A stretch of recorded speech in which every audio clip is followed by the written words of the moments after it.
Hello, this is the Stories Beside channel. I release videos every day for you. Subscribe and click the bell. Are you comfortable? Do you need anything else? Miranda adjusted the blanket so it didn't interfere with the bed. Inexpensive. Don't need anything else. It's fine. Don't worry. Kelly looked at her daughter, smiled. Miranda sighed and smiled as well. I'm going to go to bed then. Kelly took her daughter's hand. Wait, just sit up for a couple more minutes. You still haven't told me where you went today. Miranda sat up, but she couldn't look her mom in the eye. If she told her where she went now, her mom would get upset again, start crying, nagging that it was her fault. But there's no way to avoid this conversation. She'll have to tell her mother something, but she can't lie. She'll have to tell the truth, no matter how unpleasant it is. Mom, you just promised you wouldn't get upset again. Otherwise, I won't say anything in a serious tone, Miranda said. Kelly looked at her daughter carefully, and then her lips trembled. She promised, okay, I won't. Miranda sighed and said, I got a job. There was silence, and then Mom asked if I was supposed to be upset.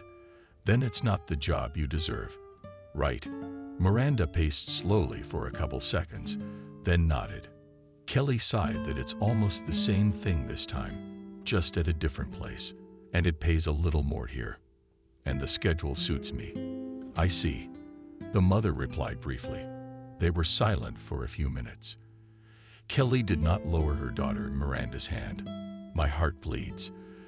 Don't you deserve a life like this? It's all my fault. If it wasn't for me, you wouldn't have to be so humiliated. Mom, you promised. What kind of person is that? Does it make you feel better to cry? Who's feeling better? You can't change anything. Besides, it's not your fault. That incident wasn't your fault, but it wasn't your fault or mine either. But I don't want to remember it. I'm going to bed tomorrow after 5:00 p.m. I'll start work. Good night, Mom. Miranda kissed her mother and then went to the kitchen to clear the table to wash the dishes. Half an hour later, Miranda was already lying in bed. She lay there thinking about how her life had changed 5 years ago. To this day, she still couldn't come to terms with the terrible injustice she had faced. But she couldn't change anything, and she couldn't change her life now either, because she had to take care of her mom. Miranda had a degree in economics. She worked in a large firm, was in good standing, so good that she was envied by many. Her boss trusted her. She was often consulted by her, and her colleagues often whispered behind her back that Miranda was too close to him. It was hinted that she was his mistress. But the girl did not pay attention to other people's conversations. She worked quietly, faithfully performing her duties. And then disaster struck. Her mom was in an accident. She was hit by a car. And her mom was seriously injured. Now she was motionless from the waist down. All of Miranda's savings went into trying to restore her mother's health, but nothing was working. Miranda could not accept that her mom would be helpless at a relatively young age and that she would need constant care for the rest of her life. All the anxiety and worry had taken its toll on Miranda as well. She changed, became a little absent-minded.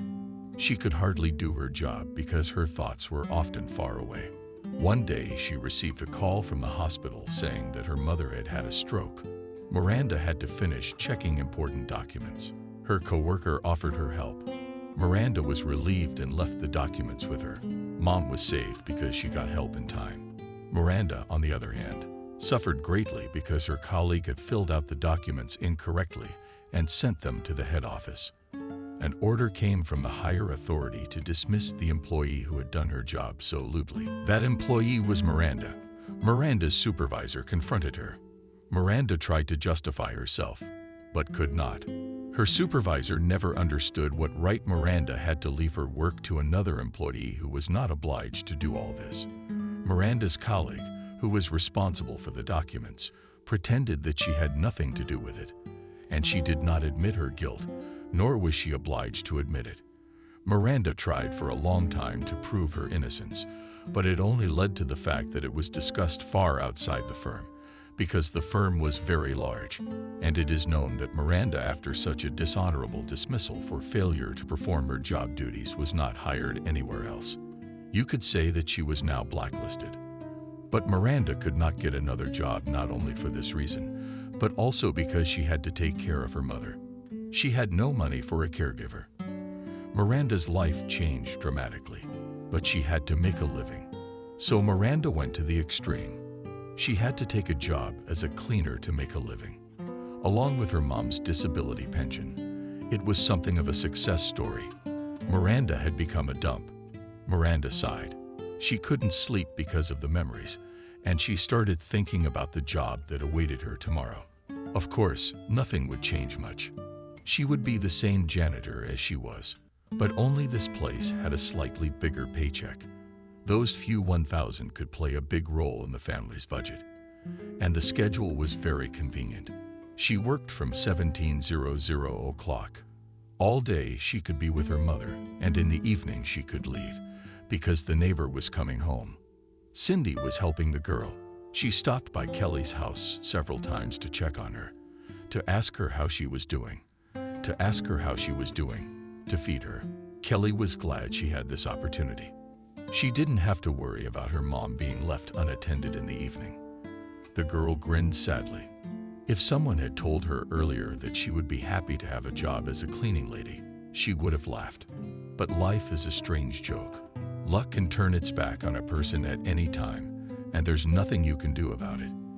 If you're driven by unforeseen circumstances, Miranda sighed and turned on her other side, trying not to think about anything. After a while, she fell asleep. Miranda started her duties from the next day. There was nothing complicated about it. The bank was open until 1700. Then for some more time, the employees were at their places, finishing their work, stashing documents in safes, and even socializing. Miranda started working in the main halls and then cleaned all the offices. By the time she started cleaning the offices, almost none of the employees were left. Only the bank director and his secretary often stayed for long periods of time. But there was a reason for that. Charles was quite young. Miranda wondered how a bank director could be such a young man. Apparently, he was well connected. He was married. His wife was very beautiful. Judging from the picture on his desk, Miranda had often looked at her. She admired this girl. She had a kind face, which was not very typical of rich and successful people. She was rich and successful. She had her own beauty salon, and even in the picture she looked like she was a princess. The clothes, the jewelry, the bag. She was like she was from the pages of a fashion magazine. With a wife like that, Charles had to be happy with his life. What more do you need? A good position, successful beauty, a wife who also earns decently. He had it all. However, everything was not so simple. And there were two things she immediately recognized from the guard. This guy took a liking to Miranda and often followed her around when she was cleaning the main hall. He liked her so much that he told her things he'd never told anyone. First of all, Charles was involved in some kind of fraud. And two, Charles' secretary was his mistress. Yes, I'm telling you that for sure. He's definitely running some kind of scam. Even though he's respected, he's an honest man. But I don't believe it. I've heard too many things, and it all came together. I realized that he is not as pure as he seems. Of course, I can't say anything concrete, and I'm not going to look for proof. I don't need it at all. I'm just doing my job.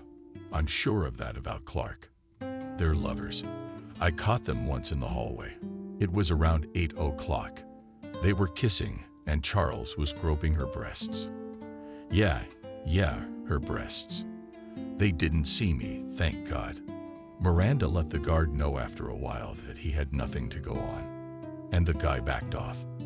When he was sure that the girl really did not react to him, his interest disappeared, and he stopped bothering her. But his stories kept her on her toes.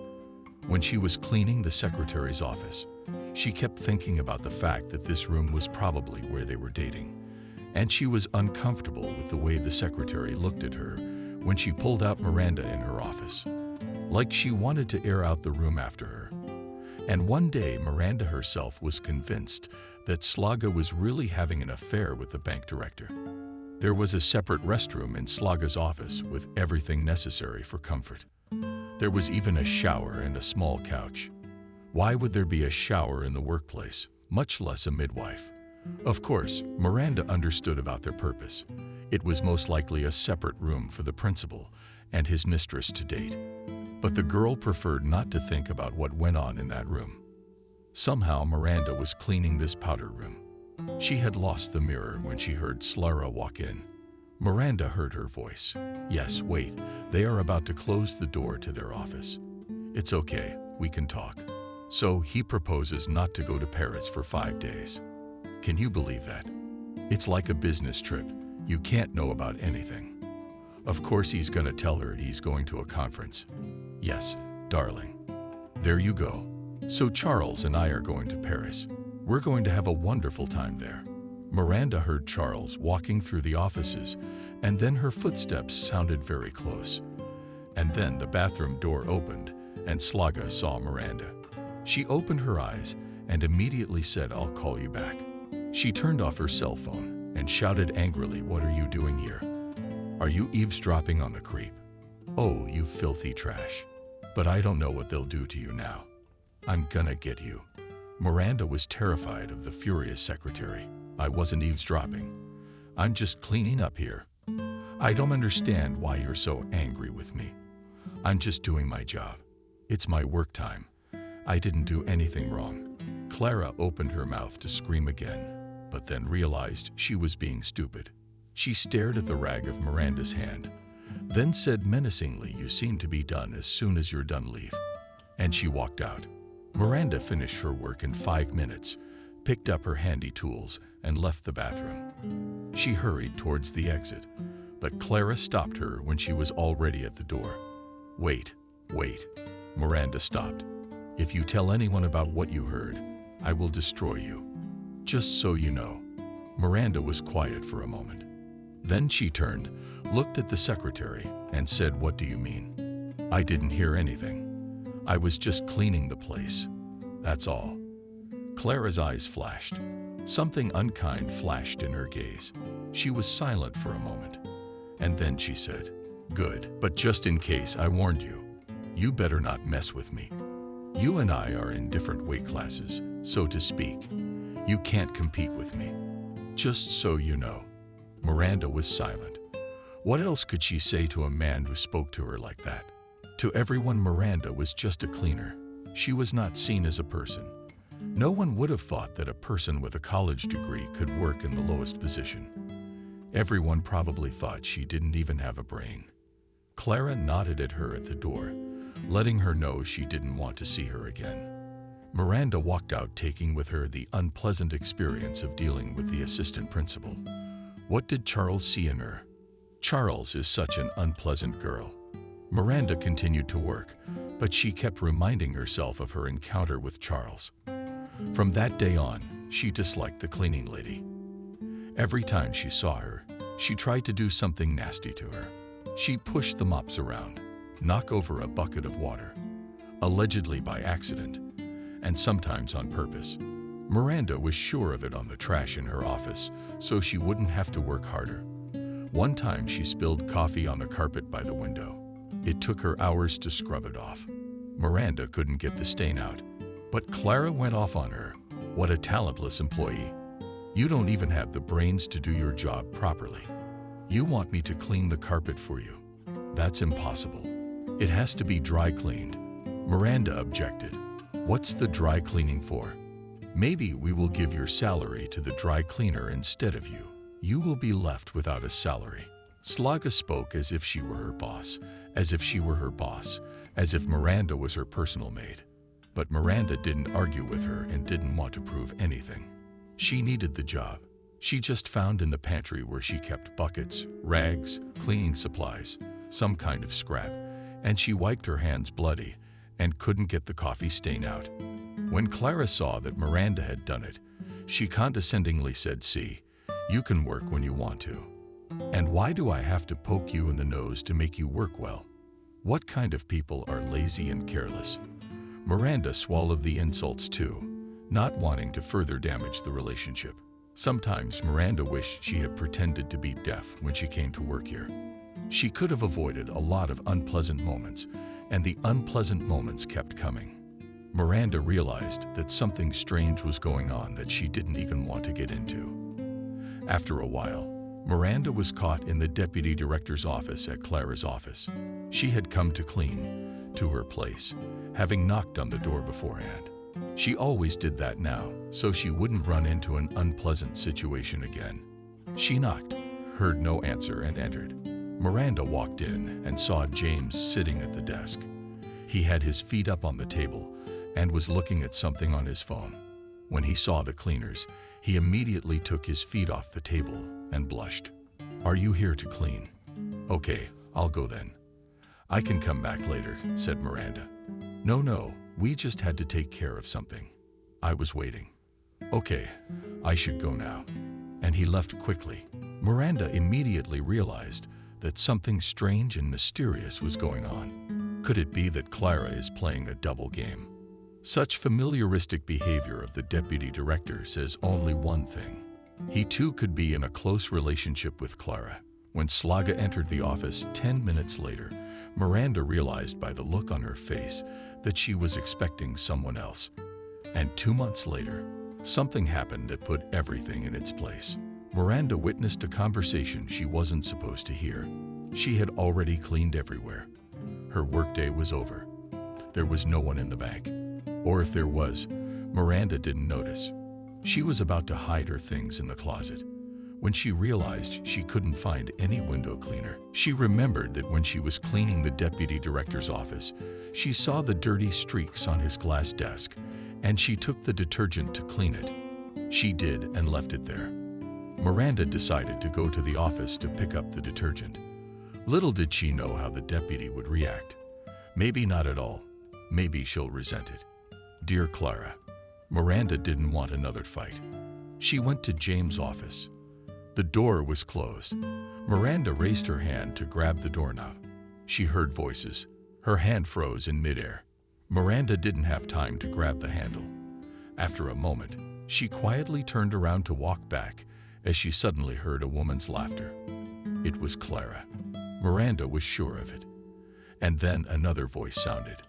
It was James. So Miranda's suspicions were confirmed. The secretary is not only having an affair with the bank director, but also with his deputy. They're so sneaky.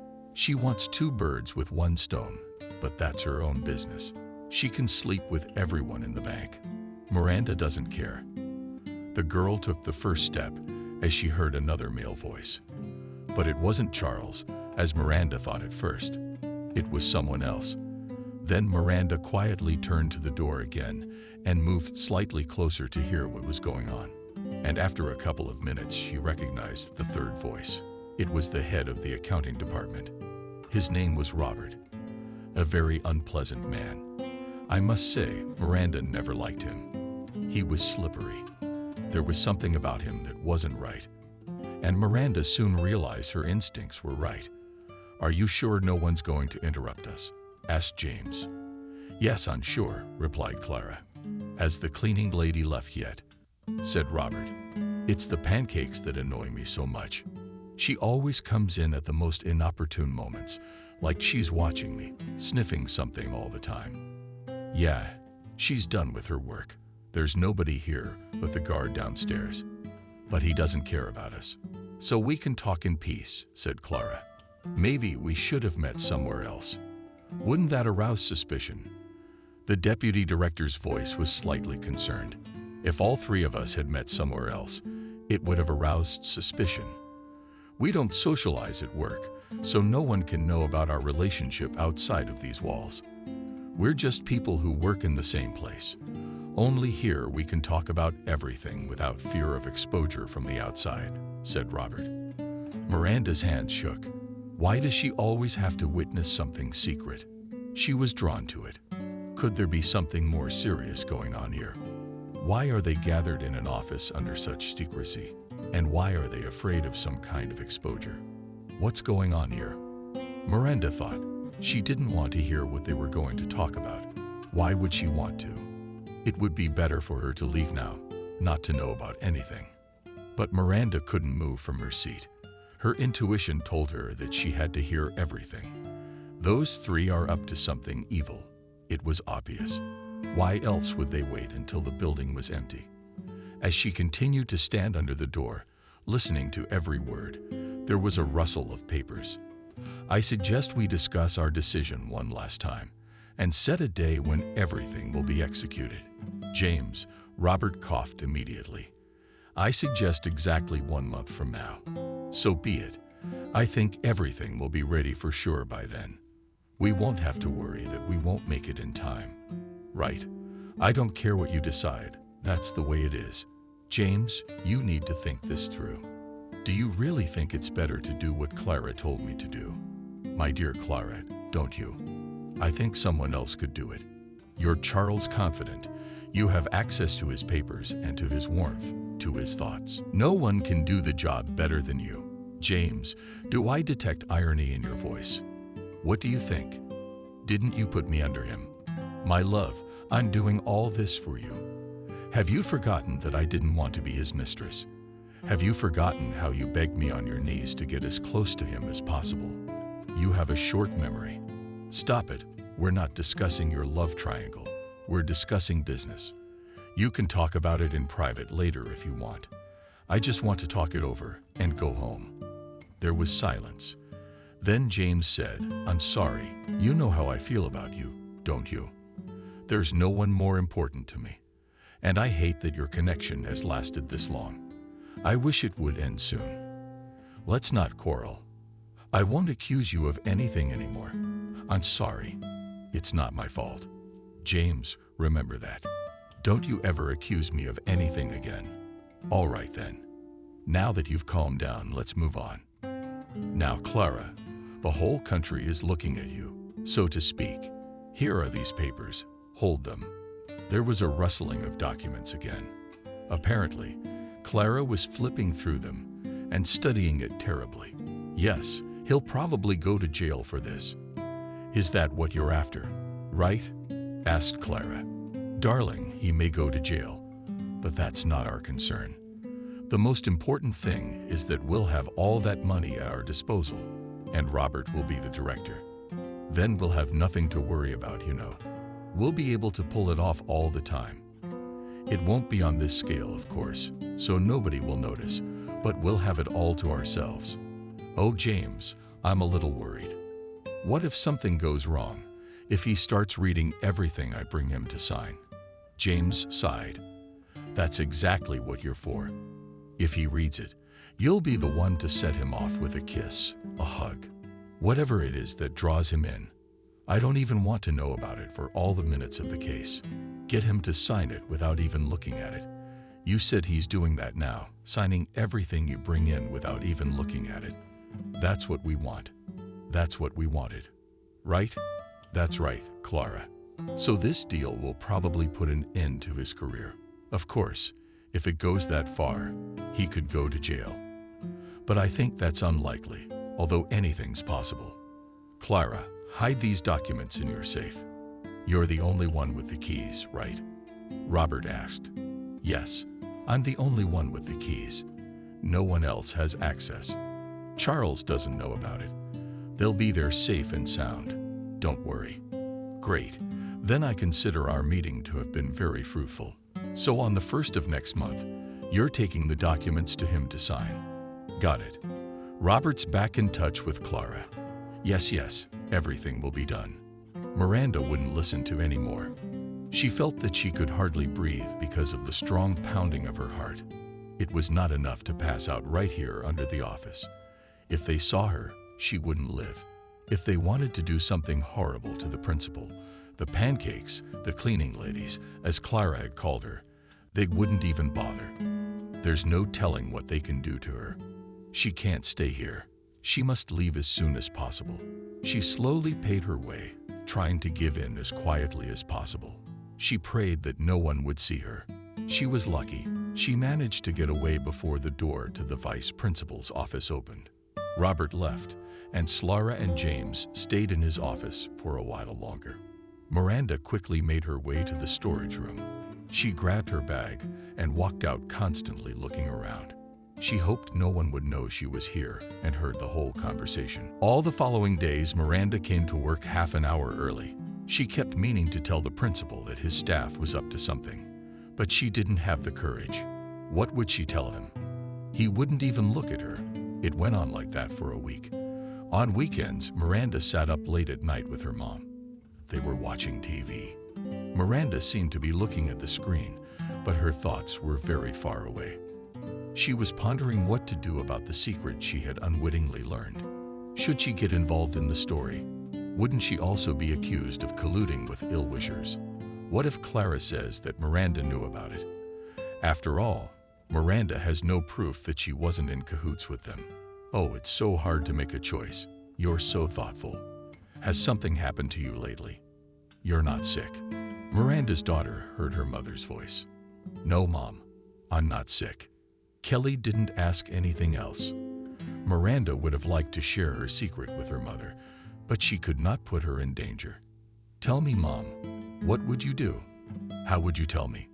Basically, if you knew some other person's secret, you would tell another person about it, knowing that the secret would cause them great harm. Kelly frowned. I don't quite understand you. You're so confused. You said everything I didn't understand about who to tell and what to tell. Well, let's say a few people have conspired to hurt their coworker. They're trying to get him fired. Naturally, he's not guilty of anything, and he doesn't know they're plotting against him. Now, a man who has nothing to do with this dark business hears there's a raid. So, should he tell this colleague about it to warn him of the danger? What would you do in such a situation? Kelly thought for a moment, and then slowly said, You know, daughter, I believe that everyone should act according to his conscience.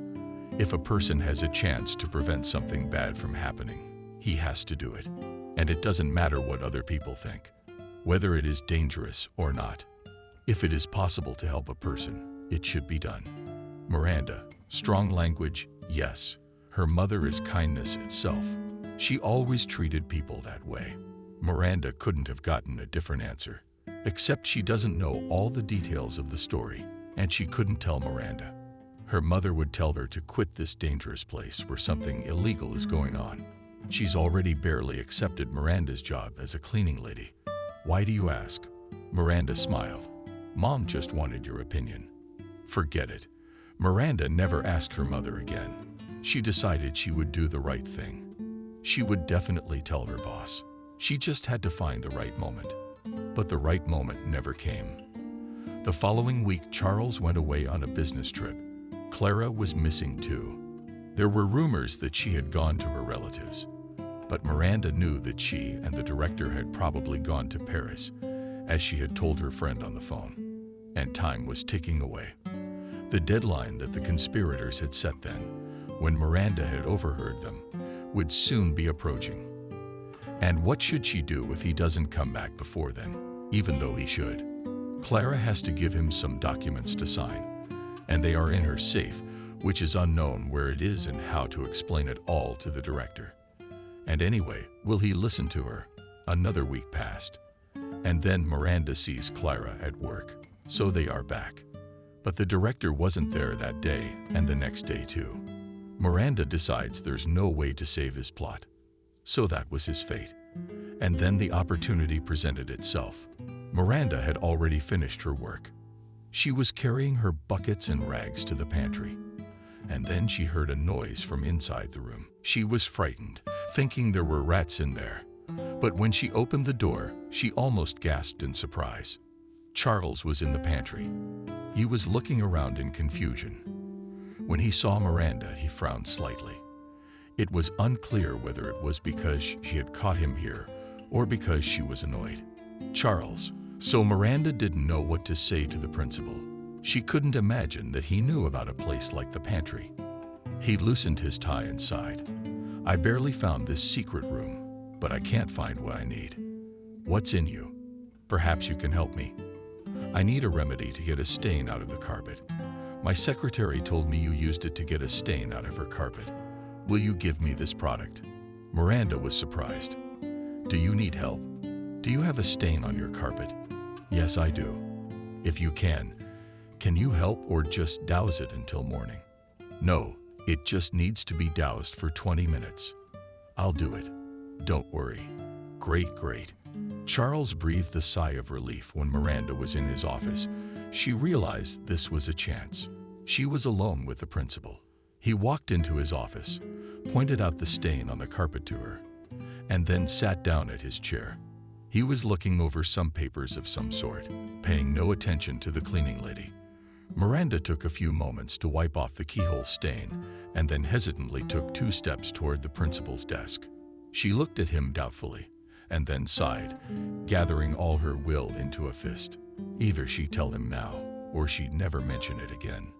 Charles. Yes, Miranda bought her lip, still hesitant. I'm listening to you, and you're torturing the stain. What can you do till morning? Stand. Thank you. No, I'll wait. I'll clean up the place myself. It's an expensive rug. You can't leave it overnight. It'll spoil, maybe. I just wanted to. There's something I need to tell you. It's about your position. Miranda was finally interested in Charles. He slowly raised his head, put the papers aside, and looked her over from head to toe with interest. Then he said, "And what did you want to tell me?" Miranda felt speechless. She had to tell him everything now. Only how to make him believe her. She's just a cleaning lady. Why don't you say anything? Don't you realize I have a lot to do? I don't have time to wait for you to form your thoughts. Or do you think that I just enjoy looking at you? Mockingly smirked at the headmaster. When Miranda realized that he just thought she was dumb, she immediately found something to say. I know that to you I'm just a cleaning lady, but I'm not as dumb as most people think. I have a degree in economics, and I used to hold a good position until an unfortunate event happened in my life. Maybe someone was scheming behind my back. And if someone would have warned me, as I want to warn you, I would have worked in my place until now, and would have been even more successful. But I've been unlucky. But I want to help you, and I hope you'll believe me, because it's in your best interest. And I have no reason to lie to you. There's no benefit to me. Yeah, well, even if there was, I've never done anything so black. The thing is, I learned something important to you some time ago, before you went on your trip. There are people who wish you harm. They're conspiring against you. They've probably been plotting their plan for a long time so that you wouldn't know about it. And they've been coming at you from all sides. I want to warn you that they want to deceive you. I don't know the details of how exactly that didn't come out, but the case is so serious that you could go to jail. There was silence. Charles looked at Miranda. His face was expressionless. How did you know about it? Miranda asked quietly. She felt relieved. He believed her. Thank God. So everything would be all right. She made the right choice. I accidentally left my cleaning supplies in the office. I had already finished my work. I was about to go home. It was really late. I thought no one was home. I overheard a conversation through the door. Who was that? Can you name these people? Miranda nodded. Charles looked at her carefully, waiting for her answer. Before she answered, Miranda glossed over the drainess and lips it was. It was 2 men and a woman. Miranda paused in indecision. Names. Charles said demandingly. They were Robert and James. And the woman was me. I'm sorry, but this is your secretary, Sarah. Charles's face changed slightly. It was impossible to know what he was thinking, but there was no mistrust. He believes Miranda. After a couple of minutes, he said, "Are you sure about that? Are you sure that Charles is with them? Tell me everything you know." Unsure because she's the one who has to play the lead role in this play that could cost you your job.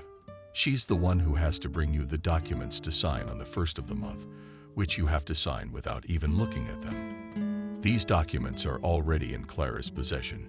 She has hidden them in her office, in a safe that even you do not know about. Only she has the keys. That's what she said. I don't know where the safe is. I just know it's in her office.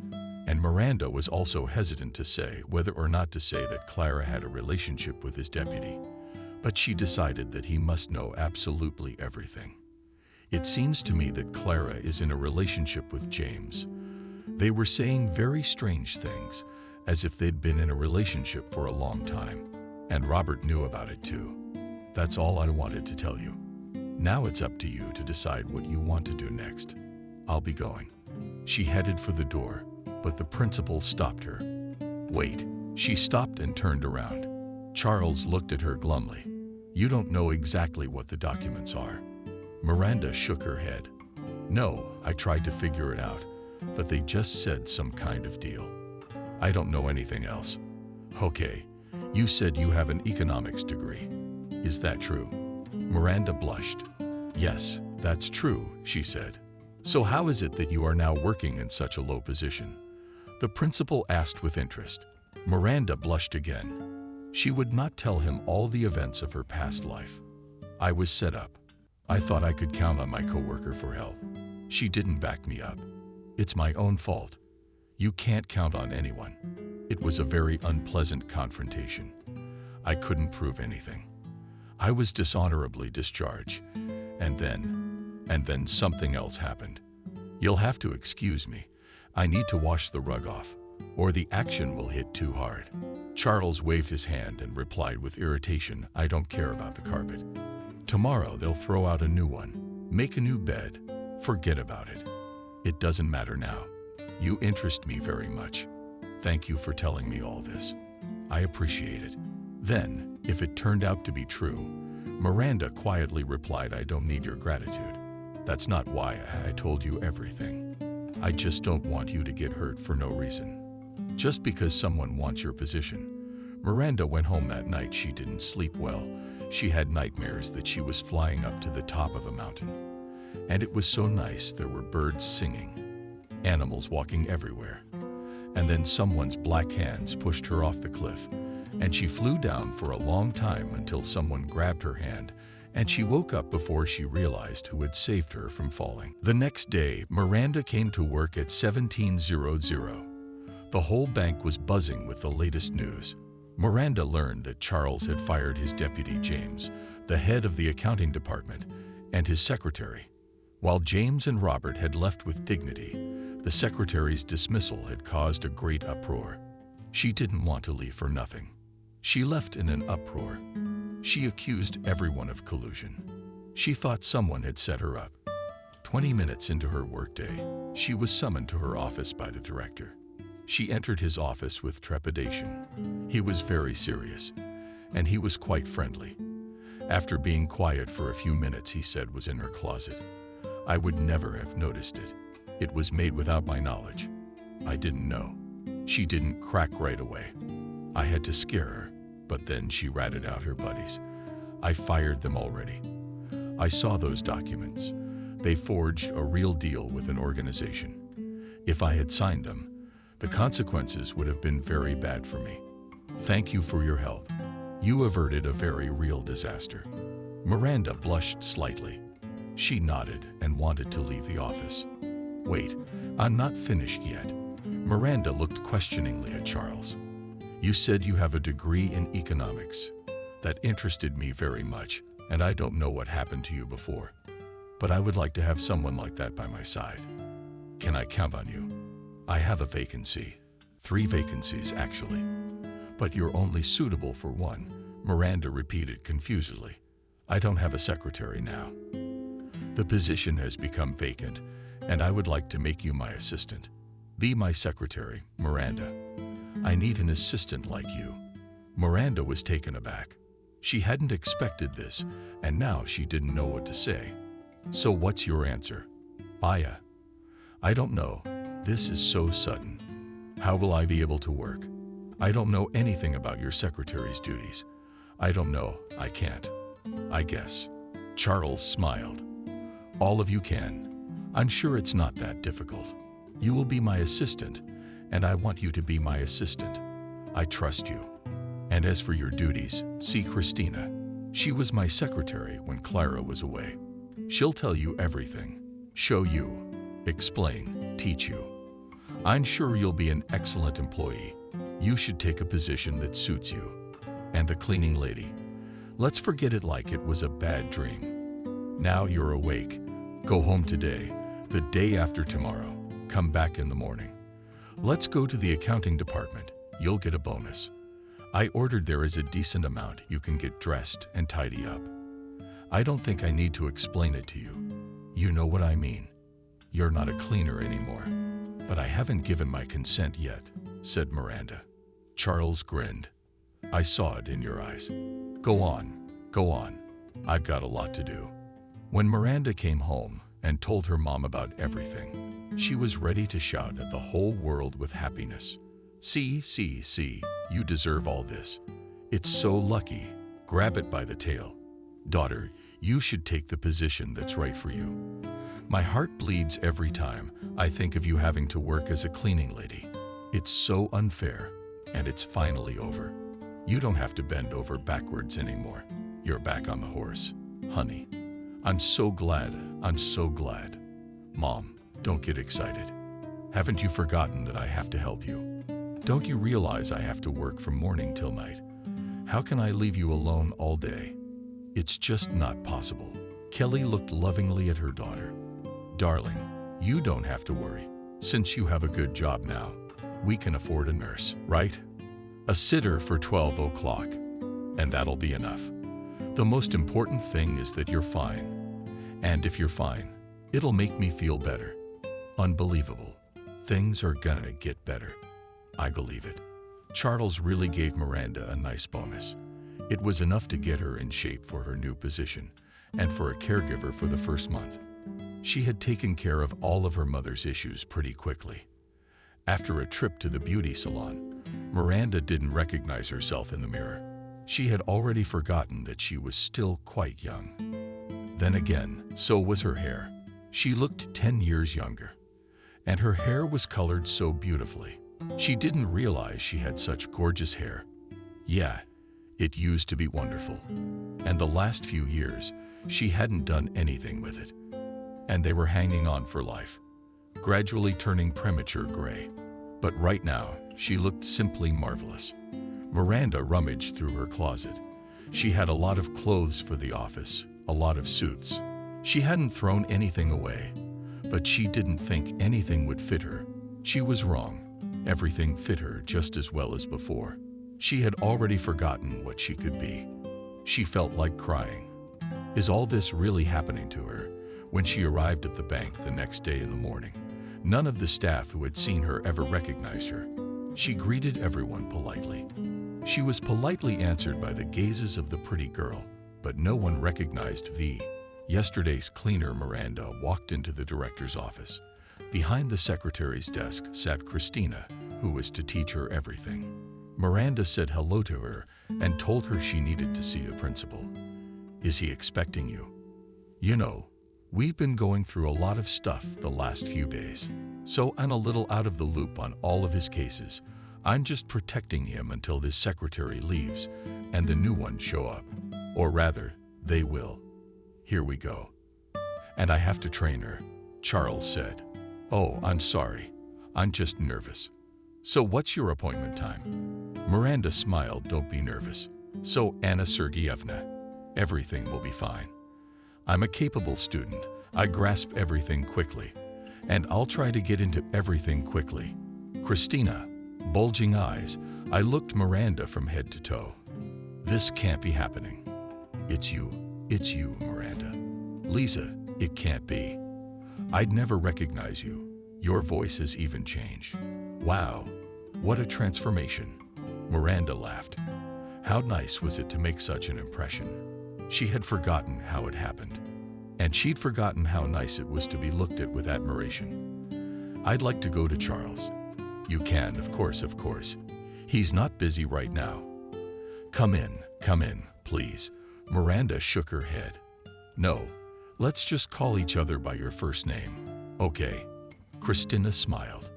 Okay, Miranda, whatever you say, I don't mind. Miranda walked into the principal's office. When he saw her, he frowned. But Miranda noticed the approving look he gave her from head to toe. He appreciated her appearance. Why didn't my secretary tell me about the meeting? Do I know you? I don't recall. Charles, I realize I've changed a lot. It's just that you told me to look my best. So I've cleaned myself up to fit my new position. That's exactly what I used to look like. Do you think I've overdone it? You see, it's been a long time since I've given myself the time of day. You're you. No, it's not. Yes, it is. What, is it really that bad? Oh, I'm starting to get nervous. I told you I can't do this. What can I say about my future responsibilities if I failed at the very first step? I've overdone it. Charles is shocked.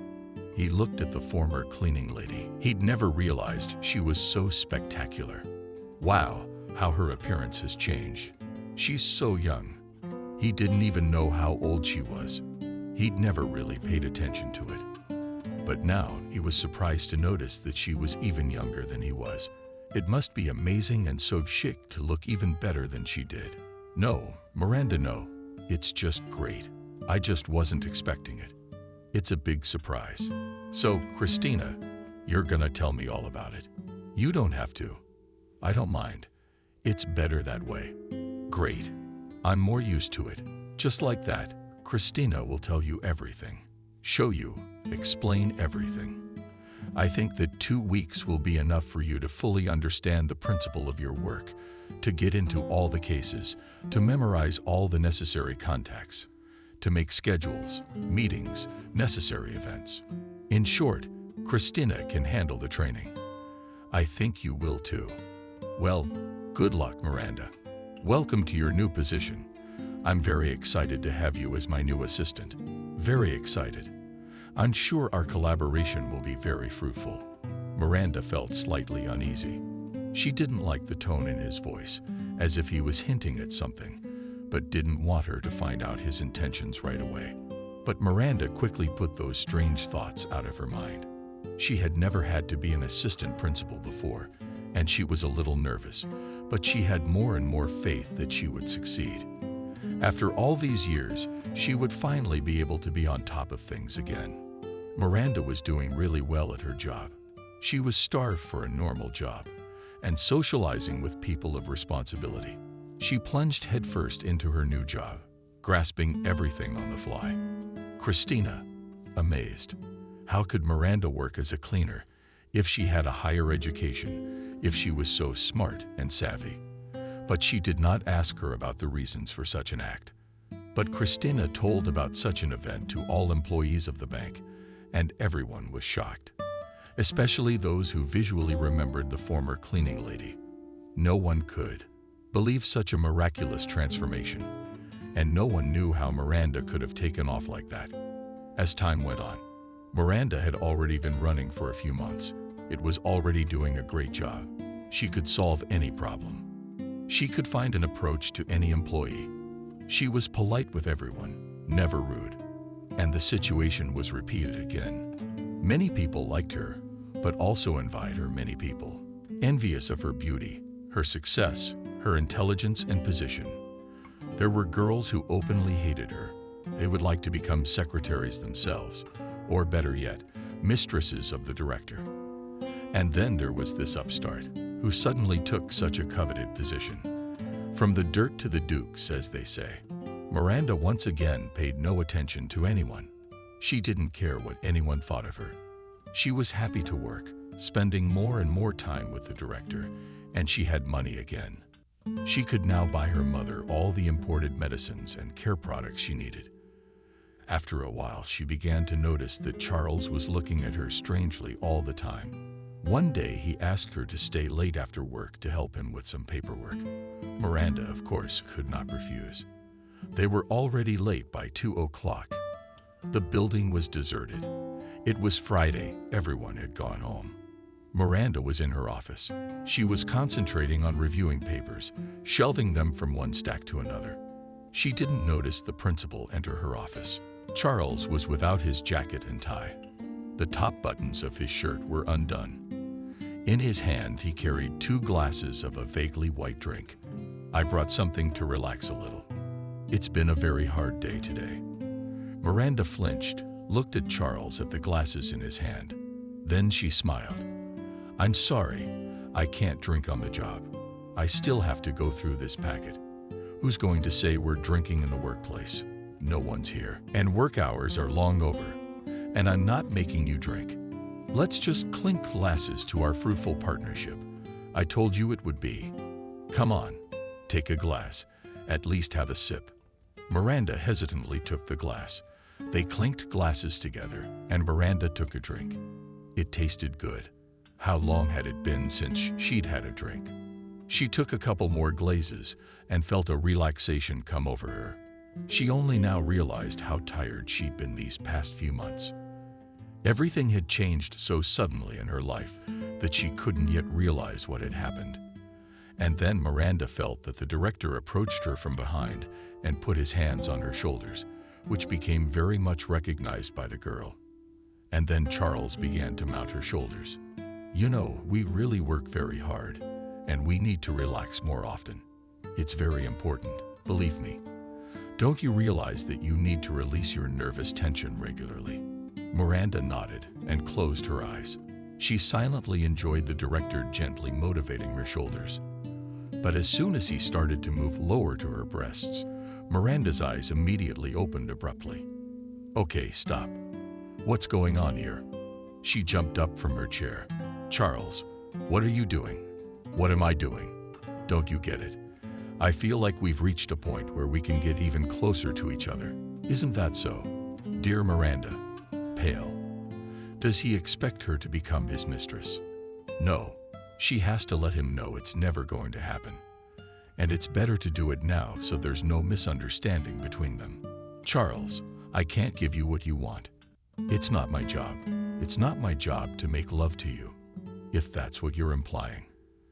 That's out of the question. If it's a condition of my employment here, I'll be forced to leave. Unfortunately, Charles frowned.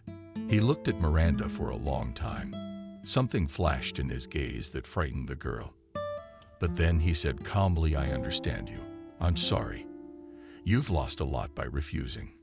I'm a rather generous man, a lover, and you wouldn't have needed anything.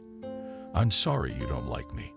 Miranda blushed, then hesitated, said no, I can't say I don't like you, Charles, but I can't. You have a wife. Are you married? I can't do that. It's not in my principles. What do I understand about your principles, Lisa? I'm sorry you're sticking to them. Well, everyone has their quirks. Finish your work and you can go home. He turned and headed for the door. But Miranda called out to him, Charles, no offense to me, please. It would be a slightly different situation. But in this situation, there's no way I can't do it. He looked at her carefully, then sighed. I understand you, Miranda. Don't worry. I understand you. You drop the papers after the weekend is over. Go home. I'm going to go pack too. And he went out. And he seemed calm and friendly. But Miranda felt very uneasy. He really didn't like that, she said no. He really didn't like it, and he wasn't going to let it go. Miranda intuitively sensed that he wouldn't leave it like that.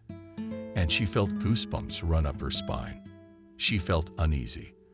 From that very day, Miranda sensed a change in the relationship between her and the principal. She was just as executive and friendly. But Charles was no longer so predisposed to her. No, he was happy with the way Miranda worked, the way she performed her duties. But he wasn't so friendly anymore. He was a little cold to her. And Miranda was upset by that. Could her rejection have had such an effect on his relationship? But she had explained her position to him. He understood her, so why was he acting this way with her? She didn't understand. As the months passed, Miranda realized that Charles had been angry with her the whole time. He was so angry that further events were definitely set up by him. Miranda knew it. One day, Miranda came to work at the bathhouse. There was some commotion. Christina ran up to the line and told her there was some kind of showdown. Something serious was going on. Financial Securities here. They're sitting in the principal's office. Oh, I think somebody's head's gonna explode. What's going on? Somebody's been running a scam. Somebody's a suspect. Oh, I don't know. Charles said you should stop by when you get in. Hurry up, he's waiting. Miranda went to the principal's office. The look Charles gave her, she didn't like. It didn't bode well for her. Miranda felt anxious again. Something terrible is happening. She was sure, and there was nothing she could do. The security staff started asking her a lot of questions. Out of surprise, Miranda didn't know what to answer. She tried to answer the truth, but she was confused, and she started forgetting what she had said a few minutes ago. She felt tears coming to her eyes. She had a feeling that the situation was repeating itself. Something like this had happened to her before, when she had been accused of not doing her job at her last place of work. She had tried to justify herself then too, but she had failed. Would she really be overboard now too? She was just starting to feel confident, just sighing freely, feeling that she and her mother were feeling better now. She had just ordered her mother an imported wheelchair after spending all her hard-earned money. What on earth was going on? And then she looked at her boss, and she saw the nasty smirk on his face. He's the one who set this whole thing up. That's the way it is. She was sure of it. He set her up by offering her these documents she'd never seen before. Her signature is on them. It's all a setup. Yeah, she signs the documents, but she reads everything. She never signs anything without reading it first. How did all this happen? That's what she couldn't figure out. She tried to explain it to the security people, but they wouldn't listen. They called the police. After a while, the police arrived. They took her away with them. Miranda shouted that she had nothing to do with it and that they should check her principal. But they paid no attention to her. And Charles shook his head and said, "Lisa, you disappoint me so much. I gave you such a chance and you didn't take it. You told me I shouldn't have trusted you, but I did, and you screwed me over. You went behind my back and did the worst things, stealing money from honest people. No one will thank you for that. You must pay for what you've done. I hope you'll be judged according to the rules. A man like that should never be given a chance to reform again. You belong in prison, not among honest and decent people." Miranda couldn't even say those words. She didn't expect such meanness from the principal. She herself had saved him from the intrigues of his detractors. He had already forgotten that. He could have been imprisoned himself. She saved him from that fate. Now he's spitting in her soul, forgetting all the good things, all because she refused to be his mistress. What a horrible man. She couldn't see his true face. If she'd known this would happen, she wouldn't have told him about the conspiracies of his staff and secretary. She wouldn't have saved him. Miranda was taken to the police. She was locked up pending the outcome of the case, but no one really looked into the situation much. All the evidence pointed to Miranda being the one to blame for everything, and she couldn't prove anything. The girl was clutching her head. She agreed with the neighbor that she would stay with her mother for the time being. She was on vacation and could do it. Miranda had no money for a good lawyer. She spent all her savings on a wheelchair for her mother. She was assigned a pro bono attorney. Mason seemed to be a pretty good lawyer. He listened attentively to the girl, nodding his head constantly, as if he agreed with her. But Miranda didn't see much sympathy in his eyes. It was clear that he would do nothing to prove her innocence. He had simply been assigned to her for the sake of propriety, because that was the custom. But she didn't feel like she had a protector. She was desperate. After the first court hearing, Mason came in and said, "You know, Lisa, this is a very bad case. It's so hopeless. I'm at my wit's end. What am I gonna do? What am I gonna do? I can't go to jail for something I didn't do. It's not fair. Don't you realize I've been framed?" The girl replied in desperation. Mason nodded sympathetically. Of course, I understand. I believe you. But sometimes circumstances are such that we have to adjust ourselves to them. I can't prove your innocence for lack of evidence against anyone else, but there is something I can do. You can. Can you help me?" The lawyer smiled, but his smile was hypocritical. Did he look like a snake? Of course I can. I'm a lawyer. That's why I'm here with you, to do what I can to help you. You don't have to doubt me. No, I'm not doubting you. I want to hear what you can do as soon as possible. Speak up, I'm listening," Miranda replied, grabbing the lawyer's arm. Mason wriggled slightly and released his hand from her tight grip. I'll tell you everything now. And if you listen to me, everything will be fine. I promise you this, you have to admit your guilt, a heartfelt confession, so to speak. Now, if you admit that you're guilty of everything you're accused of, you will be saved. Saved? What are you talking about? Shocked, Miranda asked. Everyone will see and realize that you are truly remorseful for the crime you have committed and will feel sorry for you.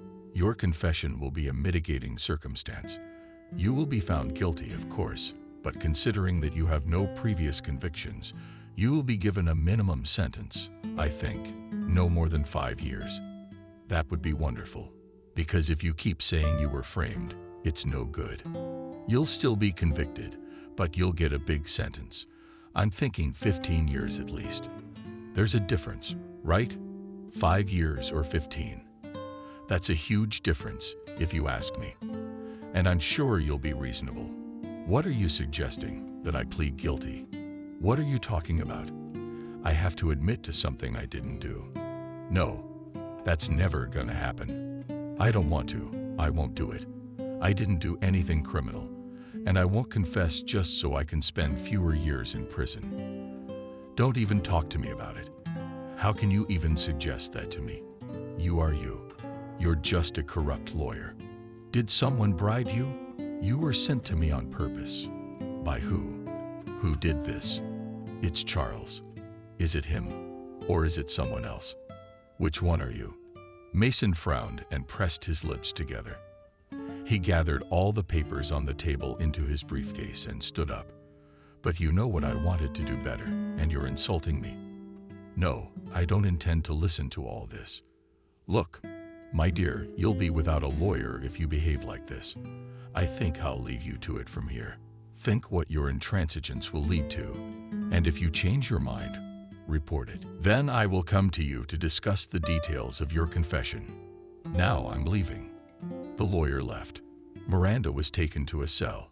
She lay on her bed and cried. She had never been so desperate. She had no idea what her job at that bank would lead to. To hell with it. She would never come to work here, not even as a cleaner, not even as anything. Miranda felt a rope tightening around her neck, and the further it went, the tighter it pulled on her flesh, the harder it rolled. The next day, she was told that she had a visitor. Miranda thought the lawyer had come again to coax her into accepting a guilty plea. She was ready to tear him to pieces for it. She wanted to refuse the meeting at first, but then she decided that she had to say everything to his face, and she would send a message through him to whoever was trying to get her to confess to something she didn't do. However, she was in for a surprise. It was not her lawyer. It wasn't her lawyer who was waiting for her in the interrogation room, but a young woman. And Miranda didn't realize at first who it was. They looked at each other for a while. Then the stranger said, "Hello, Miranda. Don't you know me?" As soon as Miranda heard the stranger's voice, she immediately realized who was in front of her. "Kathy, that's right, it's you." The girl smiled, nodded, and Miranda threw herself on her neck. "It's true. You? I can't believe my eyes. How happy am I to see you? You have no idea how happy I am." And then Miranda cried, hugging her. Kathy and Miranda had been friends since childhood. They had been friends since kindergarten. When Miranda was attacked by a boy, it was Kathy who protected her from being attacked. And from that moment on, they became inseparable. They went to school together and sat at the same desk all the years, ignoring the teachers who tried to put them with the boys. They always trusted each other. Secrets were shared most intimately. Kathy was the one who comforted Miranda the first time her heart was broken. It was Miranda who talked Kathy out of dating the biggest bully in school. It was only after high school that their paths diverged. Miranda wanted to enter the economics department, and Kathy persuaded her to go with her to Moscow, and there they would go to university together. Vera wanted to be a lawyer. They argued for a long time, and then they fell out. So they stopped communicating altogether. They were both suffering, but neither of them would come to terms. That was the end of their unbreakable friendship. They never saw each other again. And what happened to her best friend? Miranda didn't know. Miranda cried for a long time. Kathy stroked her back and whispered to her. When Miranda calmed down, they both sat down. Somehow it got here. What are you doing here? I don't understand anything, Miranda whispered. Kathy took her hand. I'm very happy to be here. I saw you in the courtroom. In the courtroom. What were you doing there? You don't understand anything. I didn't see you there. Your mom told you about me. How did they let you into the courtroom? Kathy smirked. Oh, Miranda, you're still so bugged. You don't understand what I'm doing here. Do they let regular visitors in to see you? No, of course they don't. They only let me in. They only let one person in. And it was a goddamn lawyer. That's right. Kathy nodded as if she had fulfilled her dream. I'm happy for you, Miranda said sincerely. Yes, I dreamed of going to the Moscow State Law Academy. And I did. Although many people told me that I would not be able to get in. Then they said I couldn't afford it. Then they said they wouldn't let me graduate. And then you wouldn't succeed.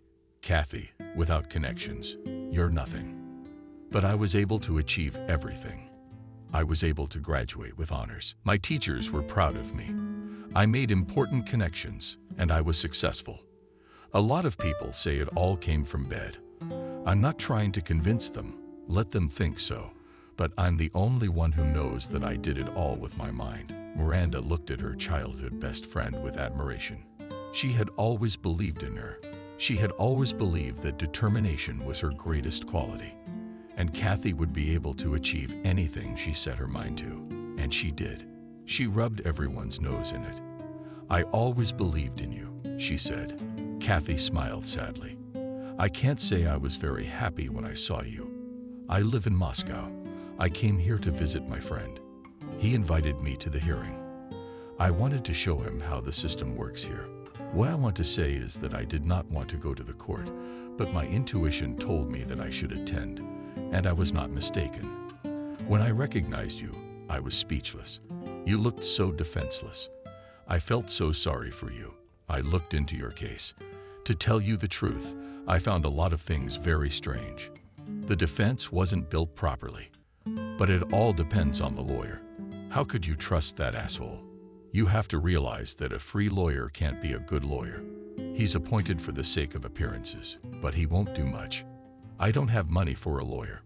My mom, she's in a very difficult situation. It's a long story, and there's no time to explain everything. Just believe me, there's nothing I could have done. A free lawyer is my only chance. Kathy sat back, put her foot on her leg, and folded her arms across her chest. Long story. Well, I'm in no hurry to get anywhere, a friend tells me.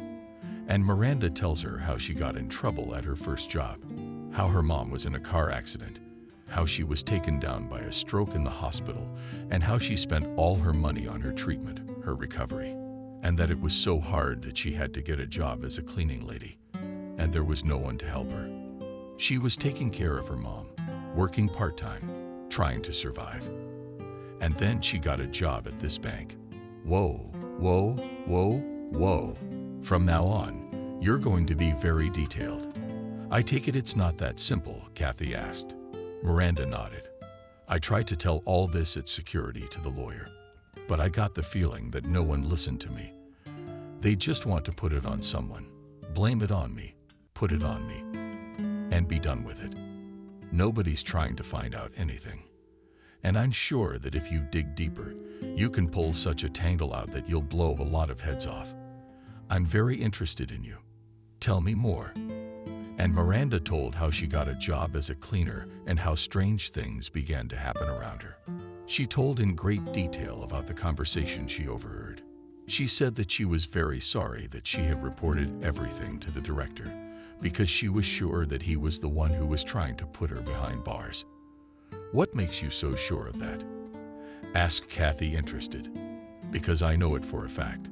He recently asked me to be his mistress, and I told him. That's when it all started. I sensed something was going on, but I had no idea he was preparing something like this for me. That's for sure.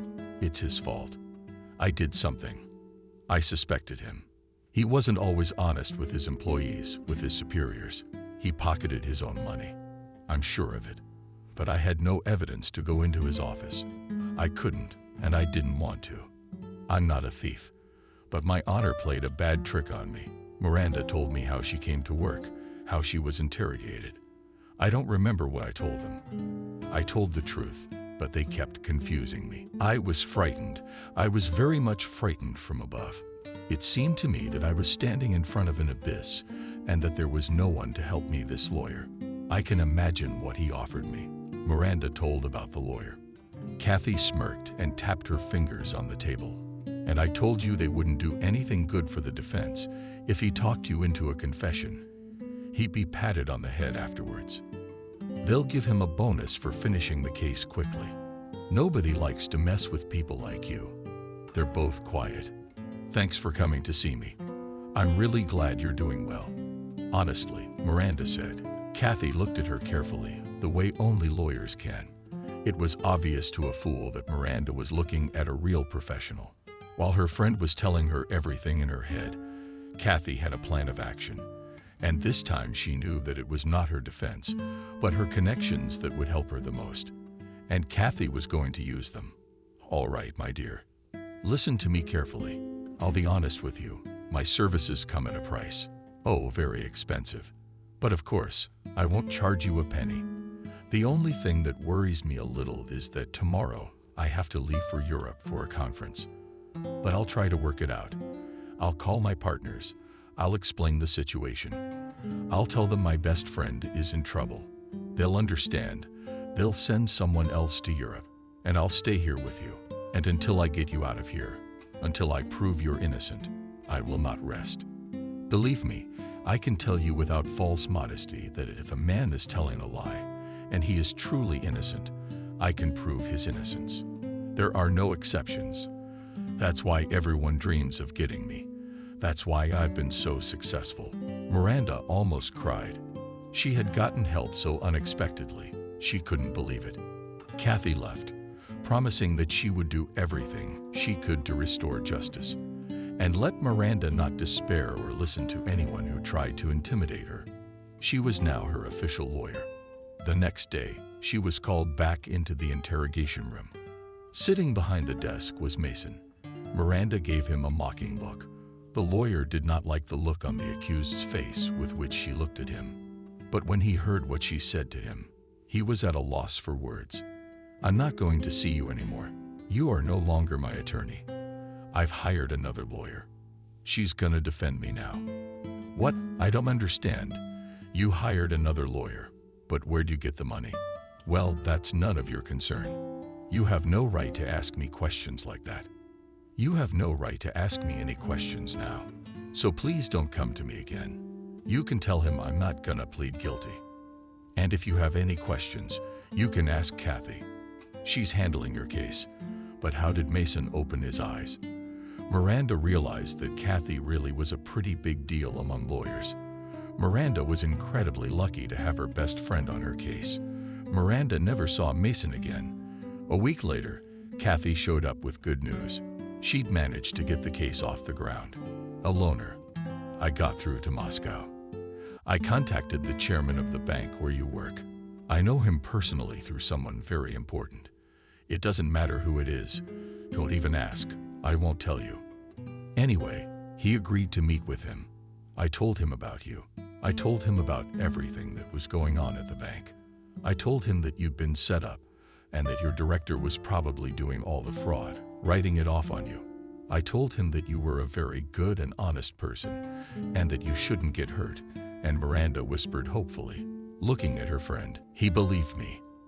How could he not? I had a lot of influence in Moscow. A lot of people know me. He believed me. He was tearing up. What's going on? He said he'd send his men and they'd do a grand audit. They'll check everything in the offices, all the files on the computers, all the documents, all the papers, all the translations. Everything will be quiet. If your director is stealing or any machinations are going on, it will all come to light, and then your innocence will be proven. Miranda rushed over to hug Kathy. Thank you. Thank you. You're the best. I can't believe this is happening to me. Is it gonna be over soon? Yeah, it's gonna be over soon. I'm sure you'll thank me when you get out of here. My darling. Miranda waited 2 long weeks. She was beginning to doubt that Kathy had accomplished anything. Miranda thought it had failed, but after 2 weeks, everything changed. The people who had come to check from Moscow had found evidence that Charles had been doing illegal things for many years, and he had been stealing a lot of money that was in his overseas accounts, and he defrauded his employees on an annual basis. He ripped them off, cut their bonus payments. He pocketed most of those payments for himself. The accounting department was in on it with him. No one else knew anything. And Miranda didn't know about any of this. And no one else would have known anything. And if Charles hadn't decided to pin some fraud on Miranda to teach her a lesson, he'd have been angry with her. That she'd turned him down, so he decided to punish her. Except he just dug himself a hole. After the inspection, they found a lot of documents that Charles kept in his office. These documents proved his guilt completely after he was taken into custody. His house was searched and a lot of evidence was found at his home. Now a trial was awaiting him. Miranda was released. She was reinstated. The bank now had a new director. He had been sent from Moscow, and the whole accounting department had been sent with him. Now justice had been served. There would be no more thefts and frauds in the bank. Now it was carefully watched from the outside. The director was quite good fare. He did not make friends with anyone, but treated everyone with respect. Miranda immediately found common ground with him. She felt comfortable working with him. She enjoyed her work even more than before, and she no longer had to worry about being accused of anything. Charles went to prison. He was given a decent sentence. It was said that at his trial he screamed like he was being cut. He tried to break free, even hit a couple of guards. His wife disappeared, probably left the country. Miranda and Kathy were now friends again. Sure, they lived in different cities, but now they flew to visit each other all the time. Their friendship had been tested over the years. They had forgotten about their past bickering and quarrels. Miranda was grateful to Kathy for saving her from jail. And Kathy was happy that she had found her best friend again.